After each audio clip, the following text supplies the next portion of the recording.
So hey everyone, welcome back to another quick tutorial of LeetCode where I'm going to show you, let's say for an example, if you're solving a problem and if you want to increase your efficiency by adding a timer or stopwatch so that you can solve the problem within a time limit. So you can do this in the LeetCode interface only. You don't need to add any other third party.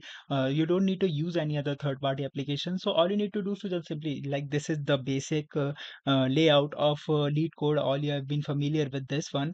On the top right corner, you can see this option of which somewhat looks like a watch.